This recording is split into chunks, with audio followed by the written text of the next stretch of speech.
Thank you, President. My question is to the Minister for Agriculture, Ms Symes.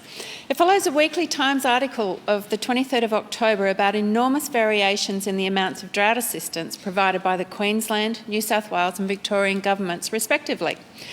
That article suggested New South Wales provides up to $90,000 per farmer and Queensland up to $50,000, but Victoria up to only just over $8,000.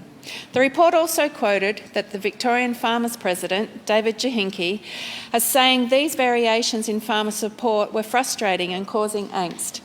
Minister, especially in the midst of the current crippling drought, do you accept that more needs to be done by the Victorian Government, especially through the provision of greater financial relief and assistance to farmers and local councils?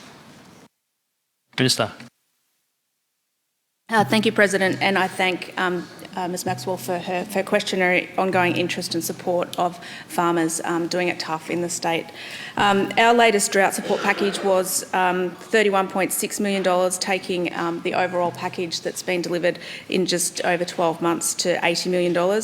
In developing that package, we worked very closely with farming communities, the likes of the VFF councils and other stakeholders to design it to make sure that it was targeted and going to the areas that would make a difference and what people were telling us were the pressure points. While the conditions in each community are very different across the country, I certainly agree that a more strategic and coordinated approach to drought support across the federal level is something that would be worthwhile, and I certainly raised that at AgMin last week and was pleased that the federal colleagues have agreed to convene another meeting of agricultural ministers before the end of the year in conjunction with the NFF and talking about an overarching framework that perhaps states might stick to. Of course, the drought in New South Wales and Queensland is vastly different to the drought that we're experiencing in parts of Victoria. Hearing from my ministerial colleagues from those states, it's pretty harrowing, some of the conditions that they're dealing with and the water concerns that they have. I think I agree with David Jahinki from the VFF that it can be frustrating when there's variations in support across jurisdictions.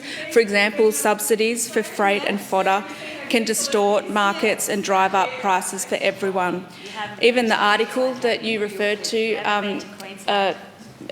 Ms Maxwell, I'm pretty sure highlighted the inconsistencies with the National Drought Agreement. In fact, Queensland has recently announced that they are going to scrap their subsidies because it's not targeting support to where it needs to go, and in fact it's actually propping up businesses that aren't in need. As I said, all agricultural ministers will be meeting again before the end of the year in relation to drought and the federal response and the different variations between states and the feds and how we all can support our farmers and make sure that our agricultural industries are able to thrive even during these difficult times. Ms Maxwell, supplementary. Thank you, President. Thank you, Minister, for your answer. Minister, I refer to your 2nd of October announcement of specific financial assistance to 3 local councils to, quote, help respond to drought-related issues.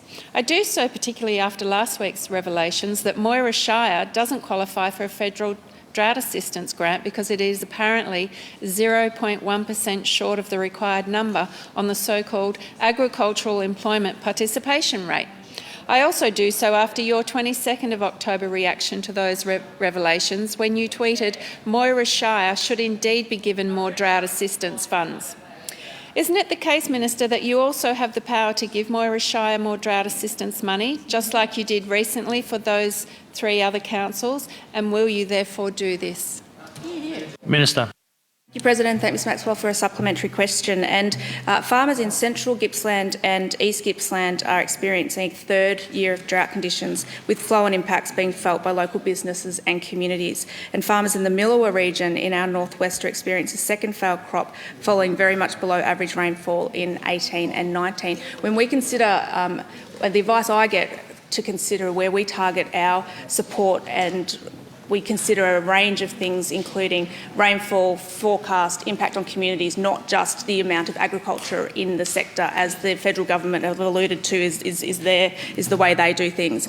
But What I would say is that farmers in Moira, Campaspe, Gunnawara, Greater Shepparton, Loddon and Swan Hill, we acknowledge are experiencing dry conditions combined with high input costs, and so they are eligible for targeted support from our government, including employment opportunities through the CMA, or licence fee waivers, hardship payments of up to $3,000, on-farm grants of $5,000, matched grant infrastructure funding, technical support and Thank you, mental health Minister. support services.